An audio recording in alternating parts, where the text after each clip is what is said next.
සියලු දෙනාම සාදරයෙන් පිළිගන්නවා මගේ YouTube channel එකට. ඔන්න ඉතින් අදත් වෙනදා වගේම Naruto series එකේ අලුත්ම episode එකක් අරගෙන ආවා. එහෙනම් අපි වැඩි කතා නැතුව යමු Naruto series එකේ 159 වෙනි episode එක බලන්න. ඔන්න ඉතින් වෙනදා වගේම කතාව පටන් ගන්නේ කොනෝහා village එකේ ඉඳන් ටිකක් ඈත ප්‍රදේශයකින්. අපේ Naruto, Hinata සහ Kiba තුන්දෙනා දුවගෙන යනවා. හැබැයි Naruto නම් ඉන්නේ ටිකක් ලොකු අප්සෙට් එකකින්. මොකද මෙයාලා මේ යන්නේ එයාලට බාර දීපු මෙහෙයුම සම්පූර්ණ කරන්න උනාට නරුටෝට අනුව නම් මේ මෙහෙයුම මහ චාටර් වැඩක්. ඒ වුණත් මේ මෙහෙයුම හොකාගේ විසින් නරුටෝට දුන්න මෙහෙයුමක් නිසා අකමැත්තෙන් උනත් නරුටෝ හිනාටවයි කීබවයි එක්කන් මේ මෙහෙයුම ඉවර කරලා දාන්න කියලා යනවා. සාමාන්‍යයෙන් මේ වගේ වැඩවලට ටීම් ලීඩර් විදිහට ඉන්නේ චීනෝ උනාට එයා වෙනත් විශේෂ මෙහෙයුමකට ගිහින් නිසා මේ chance එක නරුටෝට ලැබිලා තියෙනවා. ඉතින් නරුටෝ හිතුවේ නරුටෝට හම්බුන්න මෙහෙයුම ලොකු යුද්ධයක් වගේ දෙයක් කියලා. නමුත් මෙයාලට කරන්න තියෙන්නේ තේ දේශයේ වැඩවසම් ස්වාමියාගේ රත්තරන් තේ පෝච්චියක් උස්සපු හොරෙක්ව අල්ලගන්න එකයි.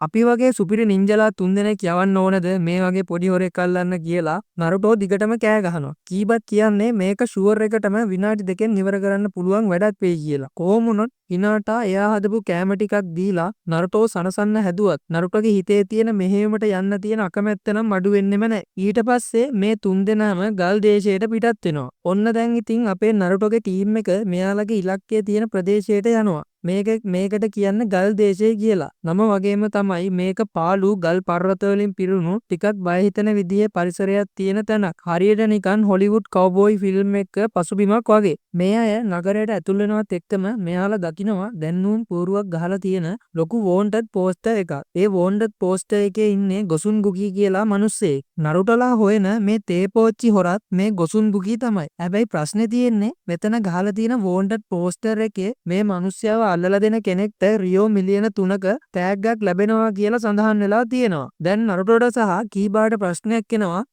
නිකන් තේපෝච්චියක් උස්සපු එක්කෙනෙක්ට ඇයි මෙච්චර ලොකු වටිනාකමක් දීලා තියෙන්නේ කියලා. මේක නිකම්ම හොරෙක් නෙවෙයි කියලා මෙයාලට පොඩි සැකයක් ඇති වෙනවා. ඒ නිසා මේ කට්ටිය මේ ගොසුන් බුකි ගැන විස්තර දැනගන්නත් එක්ක කට්ටියම එතන තියෙන පාළු බාර් එකකට ඇතුළු වෙනවා. මේ බාර් එක ඇතුළට ගියාට පස්සේ මේ ඇතුලේ ඉන්න මිනිස්සු හරිම නපුරු පෙනුමක් තියෙන මිනිස්සු. නරුටෝ පොඩි ළමයෙක් වුණාට කිසිම බයක් නැතුව කෙලින්ම කවුන්ටරයට ගිහින් කෑම ඕඩර් කරනවා. මට ඕනේ රාමෙන් කීබාට චීස් බර්ගර් එකක් අකමාරුට කිරි ඕනේ කියලා කිව්වහම මුළු බාර් එකේම ඉන්න මැරයෝ සේරම ටික hina වෙන්න පටන් ගන්නවා නරුටෝට. මේ බාර් එකේ ඉන්න මැරයෝ ටික හිතන් ඉන්නේ නරුටෝලා කියන්නේ ගෙදරින් පැනලා ආපු පොඩි ළමයි ටිකක් කියලා. එක මැරයෙක් ඇවිත් නරුටෝට තර්ජනය කරනවා උඹලා ළඟ සල්ලි තියෙනවනේ. ඒවා අපිට දීලා මෙතනින් ඵලයන් කියලා වලියක් දාගන්නවා. අපේ නරුටෝ ඉතින් කවදාවත් කාටවත් බය වෙන කෙනෙක් නෙවෙයිනේ. එයා ලෑස්ති වෙනවා එතන ලොකු සටනක් කරන්න. හැබැයි එකපාරටම කාටවත් හිතාගන්න බැරි දෙයක් වෙනවා. නරුටෝ සටන පටන් ගන්නත් කලින් එතන පැත්තක නිශ්ශබ්දව හිටපු වයසක මිනිස්සේ කඩුවක් ඇදලා අර මරයට පහර දෙනවා. වැඩේ කියන්නේ ඒ පහර දීම කොච්චර වේගවත්ද කියනවනම් කාටවත් ඒක පෙනුනේවත් නැහැ. මැරයා බිම වැටෙනවා. නරුටෝ පවා පුදුම වෙනවා මේ මිනිස්යාගේ වේගය දැකලා. මේ වයසක මිනිස්සයා නමින් සසානාමි. එයා නරුටෝලා වගේ නින්ජා කෙනෙක් නෙවෙයි. එයා බවුන්ටි හන්ටර් කෙනෙක්. ඒ කියන්නේ සල්ලි වලට අපරාධකාරයෝ අල්ලලා දෙන දඩයක් කරුවේ. සසානාමි නරුටෝලාට පැහැදිලි කරනවා ඇයි ගොසුන් බුකීට මිලියන 3ක වටිනාකමක් තියෙන්නේ කියලා. අපි හිතන් හිටියට ඌ තේපෝච්චි හොරෙක් කියලා ඇත්තටම ගොසුන් බුකී කියන්නේ ඊට වඩා භයානක කෙනෙක්. ඌ මිනිස්සු දුසින් ගානක් මරපු ඉතා දරුණු ගණයේ මිනිමරුවේ. සසනාමි කියන විදිහට ඌ සාමාන්‍ය හොරෙක් නෙවෙයි. සසානාමි මේ ළමයින්ට කැමති වෙනවා. එයා නරුටෝලාට කෑම අරන් දෙන්නම් කියලා නගරයෙන් එළියට එක්කන් යනවා. හැබැයි මේක උගුලා. නගරයෙන් පිට ඈත පාළු තැනකට ගියාට පස්සේ සසානාමි කියනවා ළමයිනේ මම උඹලට කැමති. ඒ නිසා උඹලා මෙතනින් ආපහු ඵලයව් කියලා. මොකද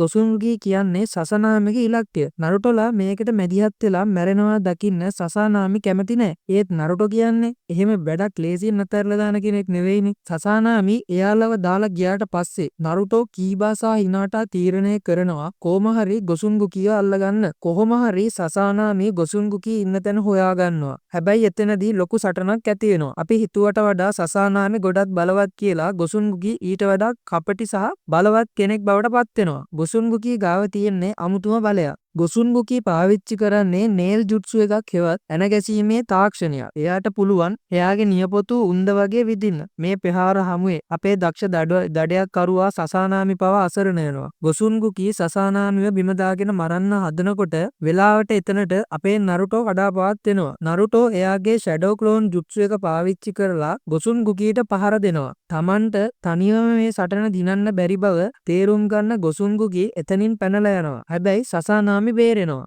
මෙන්න මෙතනදි තමයි කතාවේ ලොකුම අභිරහස එළියට එන්නේ. ගොසුන්ගුකී පැනලා ගියාට පස්සේ නරුටෝ ආයෙත් සසානාමි පස්සෙන් යන්න හදනවා. ඒ වෙලාවේ කීබාට තවත් පෝස්ටර් වගේක් හම්බෙනවා.